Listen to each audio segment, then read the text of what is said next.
Ladies and gents, good morning, good evening, good afternoon. Welcome back to Hightop Sports. A little pop-up show for you here today. We get into this coaching carousel of progress. We've got some changes. Auburn fires their head coach and Hugh Freeze. How does that affect Florida? Does that impact Lane Kiffin's decision? Does that impact maybe another coach that was on the board that may be removed from the board? We're going to talk about it today. The odds have come out once again. They've been updated from the last week. We've been following these odds along the entire time. What do they tell us? I don't know, but they at least lets us know that where the vibes are, where the noise is. And this is where I think maybe the odds might be a little bit off here, because a name that is on here, I believe, could be favored to go elsewhere due to some new job openings. Also, two names we're going to talk about today. We talked about it on the morning show, a fun one. And then another one that is slowly climbing in the ranks that may make people feel a little uneasy when they hear this name. Cody the Prof joins us here today. No beer cam.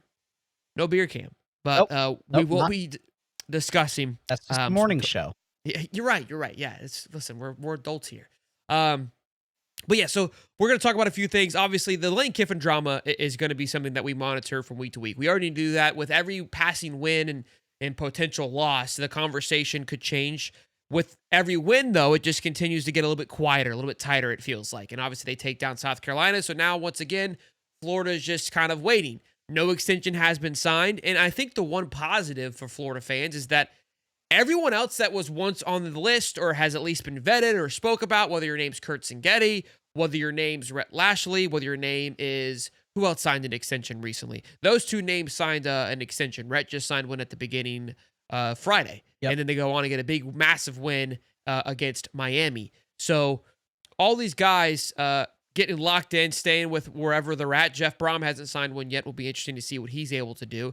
Mizzou, I think Drink signed one. Didn't he sign a little 2-year one, or was that noise? No, I don't. I haven't seen anything about Drinkowitz. I think that's the leading candidate for the Auburn job. I think he wants that job bad. Yeah, and so look, we're going to get into the odds here in just a minute, because the Eli Drink was leading for Florida 2 weeks ago, and as of today, just moments ago, is still leading, right? Shout out to our guy, Dan Thompson. I know that he's not producing these odds, but I always know I can find them in a nice, clean slate from his Twitter. So shout out to Dan for always having them so we can see them very easily. Franklin's an interesting one, because the VTech job seemed to be his, a week ago, right? It was like, okay, we can sign Franklin off, but in a weird shade of events, that noise has died down since then. And look, it feels like a fantastic fit, so I wouldn't shy away from it. Again, I want to preface this too. When we talk about these odds, and I mentioned it when we were leading for Kiffin, they're not like your typical odds, because there's so many in variables that are entering into it. Like when I compare it to UFC fighting, when you have your odds set, those are very unlikely to change outside of an injury or a sickness. Well, take that same mindset when you look at these odds. There is a sickness and an injury happening every 5 minutes to these guys. Not actually, but with that mindset in mind, that's how quickly these odds can change. And so that's why I don't put a lot of stock into it. The one thing I will go on, if we want to, history always repeats itself, the last two Florida coaches in Mullen and Napier were both plus 300 when we were able to land them. Look, I think the reason for Kiffin dropping is just because of the circumstances at play with Ole Miss. If Ole Miss loses at any point of the season, I think these odds change drastically. Like that's how crazy. Again, that's a sickness or an illness, if you will, that's applied to it. Franklin at 200 kind of surprises me a little bit, because there was a lot of steam of him taking the Virginia Tech job last week. Yeah. That has kind of faded away. Who's the first, who hires? So who makes the first hire first? Good call. Yeah. Good question. I don't know, man. Auburn obviously Franklin's got to be the first hire, right?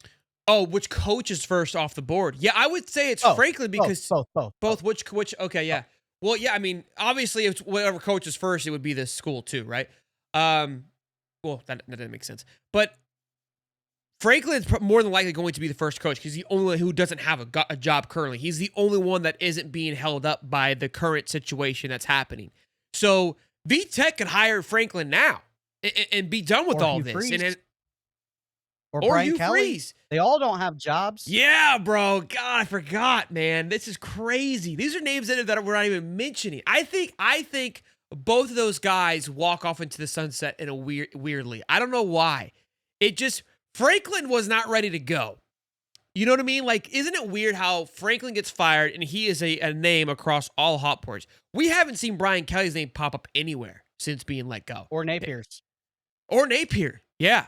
Especially for these smaller schools. I mean, I think, again, they don't have their coach being left out, but these smaller jobs are going to open up. Eric Morris from North Texas was a name we talked about this morning. That's going to be a job that opens up more than likely. That guy has gone, as he should be. He's done a great job over there in North Texas. That one's, look, I think his school is going to get a good one there, depending on where they are. I know Ty was asking who was the guy at Washington State that did all those things in the tier and more. That's him, Eric Morris. Oh, wow. Wow. So, yeah.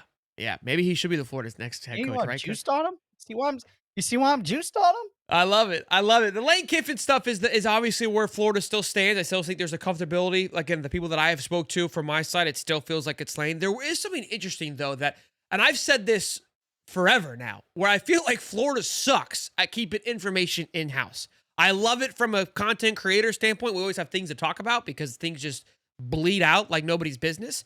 But this time it feels like I think there was that initial rush of what they felt was going to be the projection, and they meaning people that are close to the program. And I really feel like and now it's kind of like, well, where are we at? It's like, well, nothing's changed. We haven't heard anything. And I don't know if that's a credit to the fact that Turnkey has come into this. Because again, if you're Turnkey, you're not who you are without operating a certain way. Like you can't function with things leaking out, because your whole point of Turnkey, and again, I'm assuming here, we've talked about this, is that you're going to try to get the best deal, the best bang for your buck. Well, how do you do that? You don't let anybody know where you're going. You can't show your cards. You got to operate in the dark. They got like SEAL Team 6, they got baby. better security than the freaking Pentagon. Yeah, okay? You're flying in, bro. And the Black Hawk coming in at 2:30 in the morning, knocking on Kiffin's door and saying, "Are you going to sign this contract or not?" And then you're out. Nobody needs to know what's going on. Yeah.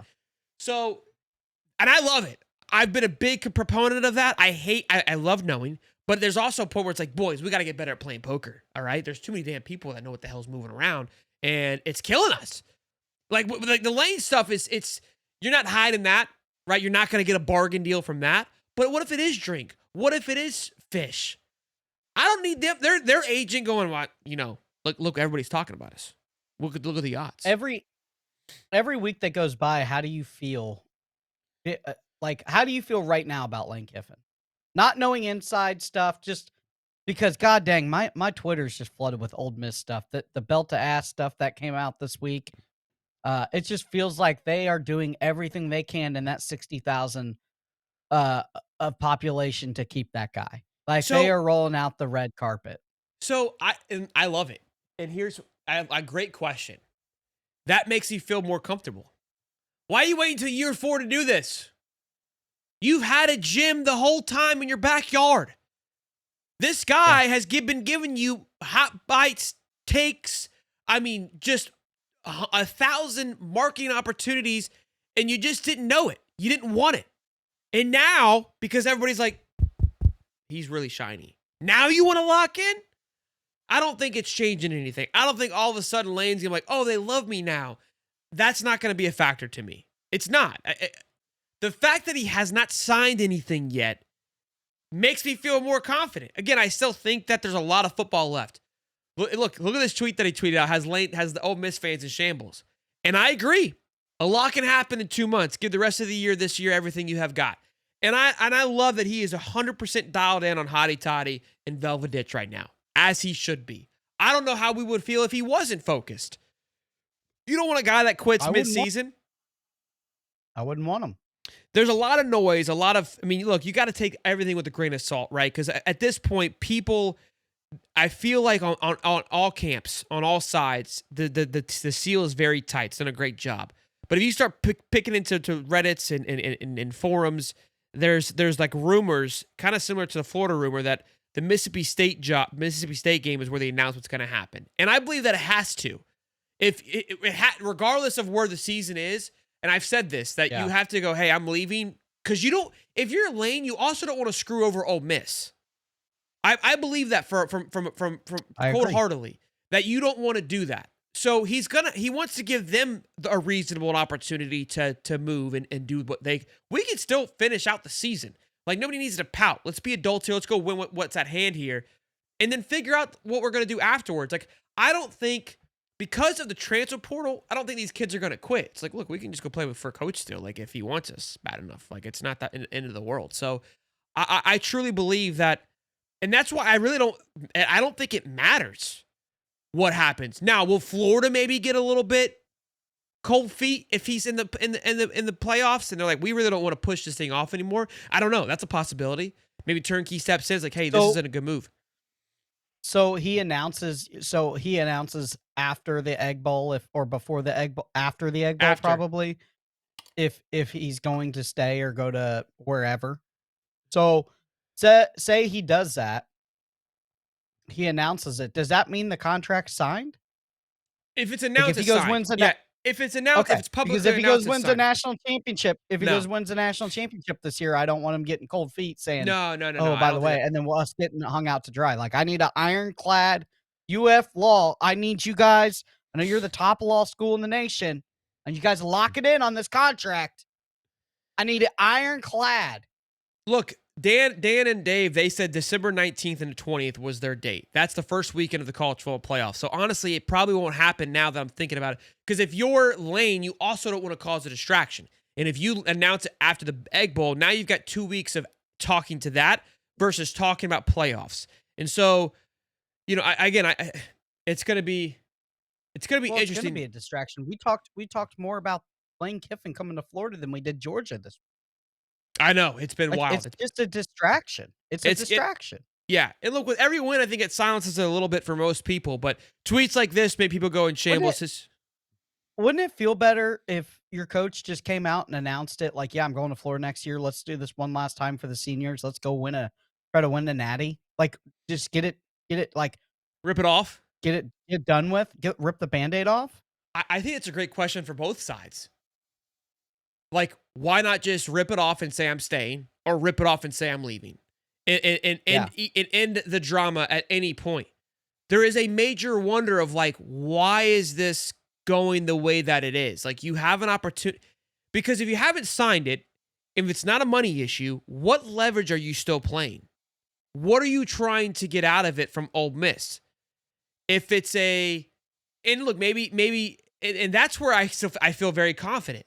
Because you can't leverage anymore. You're at the peak of leveraging.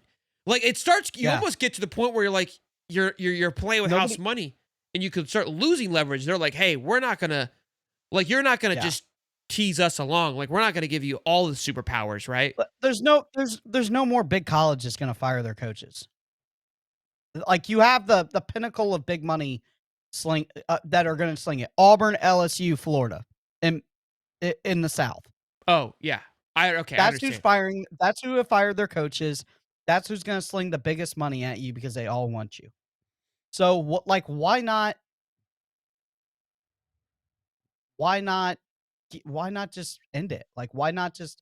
Because it feels like it's more of a distraction every week of him not, one, signing the extension, or two, just announcing like he's leaving. Yeah, you wonder if. Let me see, because how many more games do they have at home? Because maybe you want to just like take advantage of we got, obviously, Florida's at home. So the Mississippi State game's away. So they have 2 more games at home, and then it's away. Maybe it's like, look, let's play at home calmly. I don't, because again, that's why I feel very confident. It's like, why not just sign the damn paper? It's more of a distraction? Huh? Do you feel it's more of a distraction every week that you win? Maybe not. Maybe he addressed it. That's what they're asking. Maybe he addressed it. Maybe he does a good job of saying like it's rat poison. Like there's always something to be talked about. If you want to get caught up into it, that's on you. Look, I think that he addressed it, and they've been 2-0 since the address. I don't think it's necessarily a problem for them anymore. So that could be a thing too. Now, as time goes on, though, it starts getting louder of like, well, why aren't you signing the extension? Like, we know. I don't know. It's wild times. I tell you that. It's wild times. Especially with 2 coaches signing extensions this last week that were on the hot board list. No question. You're almost like bringing the drama to you by not signing the extension or announcing you're leaving.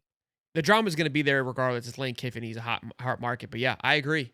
Schumann is a name that got tossed last week from a Sports Illustrated article, and that was a good one.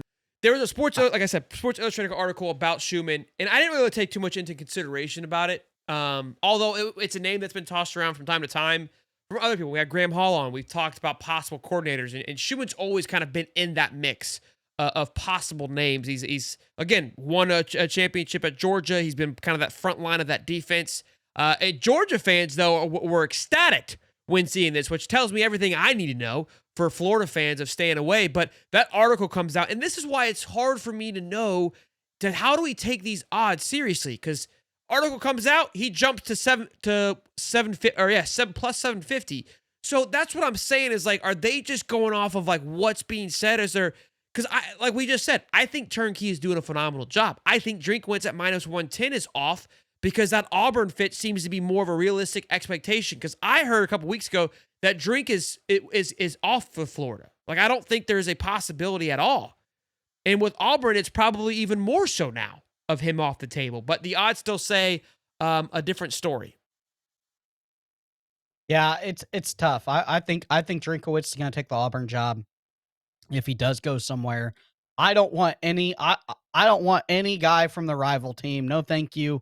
We've won the trade with the Mike White situation and college hoops. Thank God that we got rid of that cat to Georgia. I don't want some leftover defensive coordinator that's been riding the Kirby hype train and recruiting to come here to Florida. Not at all. I don't want any self-sabotaging. I don't want any of it. I don't believe in it. Get me as far away from that as we can. I agree. I think, look, the fact that Georgia fans would be excited about it makes you want to run away from it as much as possible. Look, Jetfish, I know we had our guy Dan on there. Excited about? You know what they're not excited about? Lane Kiffin to the swamp. They're not excited about that. That's what I'm saying. Jetfish is a name that they try to kill it, right? It's like a fish. You try to keep killing it, but it just keeps coming back to the top of the water eating bait. So, listen, we know where I stand with the fish mania. Reel me in. It's a name that has not gone away. It's a name that it's lingering. The buyout's not as crazy as people think. It's like 10 or 6. It's 10 million. It's 6 million. I have to wait till January. It's a name to keep an eye on. It's a name not to sign off just yet. The names that I would really think about for Florida would be Kiffin, Fish. I know Key has still been a name that's been tossed around. Fran Brown keeps kind of popping up and going. Braum, I mean, it's there. It's definitely one to keep an eye on. Look, I mean, the Heupel taking an L this week. We were talking about it earlier. Tennessee wants him gone. Could he be on the move? Could he be on a... I'd love it. Give me Heupel. Not to Florida, but to somewhere else. No, to Florida. I know, but I don't think Florida moves there. I don't know. But look, I think Tennessee fans are that dumb. They're that dumb. I think we could see a major shuffling happen. Look, Bright Hartline is going to be a name. Eric Morris from North Texas is going to be a name. Summerall is going to be a name. These are all guys that are going to get opportunities more than likely to coach, be head coaches in major programs for heading into next year, which means more openings are going to happen. Norvell is still not clear of where he is going to be next year. Luke Fickell at Wisconsin, not clear. Yeah. Oh, Matt Rule was the other coach that signed an extension, who was on a hot list for Penn State. I knew there was one more. Penn State hasn't hired their coach yet, which is crazy to think about. Like they fired James Franklin, or they may be moving towards a coordinator. So, look, it's fun. I do appreciate the fact that it feels like the seal feels very tight for this hire, where in past Florida doesn't do a good job of keeping those things close to the chest. Just remember that every time that you put a coaching candidate on there, so every job opening, right? We have 10 or 15 major Power 5 coaching opportunities right now. You got to times it by 2 because there's not very many of them going to go out and get coordinators. Some will, but not very many. Out of say we have 20, well, say we have 10 firings, that's 20 openings of head coaches vacancies, because a lot of head coaches are I only 1 or 2, so that might be 19 or 18 head coaches. There's only gonna be 1 or 2 coordinators that get a job. Okay? So just because when those vacancies are filled, it also you can't forget it opens up a vacancy. So where does Ole Miss go if he goes to Kiffin? Where does Mizzou go if Drink leaves? Yeah. Where is where's Dillingham? Where's Arizona State go if Dillingham? Where's Washington go if Jed Fish leaves? Where's Vandy go if Clark Lee leaves? Where's Georgia Tech go if Key leaves? Like, you gotta there's a whole wild dynamic to this, to where you gotta realize we see 10 good college programs that want to hire coaches, they're not all taking coordinators. I can guarantee that. There's only going to be 2 or 3 of them. That means there's going to be some serious movement in head coaches in the Power 5 level. So you make up a really good point here, and we're going to dive into this and then wrap this thing up. But the rankings, the recruiting class ranking, because early national signing day is a factor for hiring a coach. You try to do the best that you can. Tennessee ranks 8th. What if Hightop gets moved out, gets the boot? LSU is sitting at 12 with 17 commits. Florida State has 26 commits. We obviously know their situation. Dabo is still a name that you've got to kind of think about. They took a big L this week. They've got 20 commits. Brent Venables at Oklahoma, they're at 18 with 22 commits. I mean, do you get worried about early signing day with the madness that is happening right now with college football? And because of all the movement, there's essentially going to be a whole new world of portal, right? With the new hirings of coaches. So maybe we talked about it. Is this the right year to do it? You're saying, is this the right year to do it? Maybe it is. Maybe it is the right year because of how much madness is going to be. You're going to be able to take advantage of those small little nuances that if there wasn't a ton of movement, you'd have to really make sure you do it at the right time. Because if you don't do it, right, you're going to be in a weird scenario every year, regardless. There's going to be something you're going to have to battle through, whether it's coaching hires being intense, whether it's navigating early signing day and getting guys the coach in at the right time, like getting your target and saving the class. Like there's something you're going to have to overcome. The battle this year is going to be the talent you're going up against, but it opens up the can of worms for whatever guy you do bring in. Like, hey, it's going to be tough, but look around you. Everybody's in fire right now. We got to just be better at taking advantage of it. So, and it's why, like, I don't understand the Maryland fire. Like, I get what you're saying, but yeah, I get what you're saying, but if you're a little bit less, and I'm not trying to degrade programs, if you're a little bit lesser program, I think you stick to your guy this year. And I think that you reevaluate and maybe you have a coordinator that really pops off to you. You get a whole nother year of film on him. Maybe a guy that you really like goes and, shits the bed and he's not very good. And you're glad you missed out on him. There's only so many vacancies that are gonna turn over in college football. I mean, nobody's gonna be left without a head coach, but you don't want to be the guy that made the terrible fire because you were forced to make a hire at the last second. Yeah. Does that make sense? No, agreed. And I think you, if you're Wisconsin and some of these other schools that are kind of on the fence, FSU kind of on the fence, I think your question, like, can we just ride with this guy one more year? Like, what is it really going to do to us if we ride it one more year and really we get a full more year tape on the coach that we want to go get? It's a tough predicament to be in. Yeah. AD's got a tough job right now. They get paid a lot to do it, but yeah, it's a fun year. It's a wild. I mean, I feel like college football has been just the last couple of years a wild time because of all the changes with the college football playoff and the rules that are being implemented in the portal and the transfer portal with free agent. I mean, now we're in coaching free agency. I mean, it's been a hell of a time. All meanwhile, we are coming down to one of the tightest playoff races in college football we've seen. That nobody's talking about. It's just because, yeah, like it's why, dude. I would hate to be the guy, the playoffs committee that's going to put the 12 teams. Are we even playing football right now? Like, are we playing football every week? Doesn't feel like it. Feel like we're just the only thing that's the only thing like it's turning the week over, right? Like it's not even. We're getting to Saturday to see who's going to get fired to add to this chaos. Yeah. Like that's what it is. Like it's just what cause is going to make a new effect for us to talk about. Brent Venables on the hot seat. Brent Venables on the hot seat too. If you're Oklahoma, you wait one more. Oh my gosh, that's what I'm saying. There's like a Hightop Oklahoma thing happening. Yeah, well, that makes sense. The alma mater deal. That's a big thing right now. It's wild, Brent, bro. God, dude, like what a time to live in college football. What a time to be alive, boys, and we're here to hang out with you guys. Be sure to smash the like button, subscribe. Cody the Prof and I be rocking and rolling all day, every day, giving you guys content. Hope you guys are enjoying it. We're trying to get to 30,000 subs, so if you guys could help us get there, it would mean the absolute world to us. We are closer than we think. We got to make some ground up though. Got some work to do. We have a lot of ground on Saturday. Y'all all tuned in, but let's keep it going. Y'all be good. Stay safe. I love y'all. Peace and love, baby.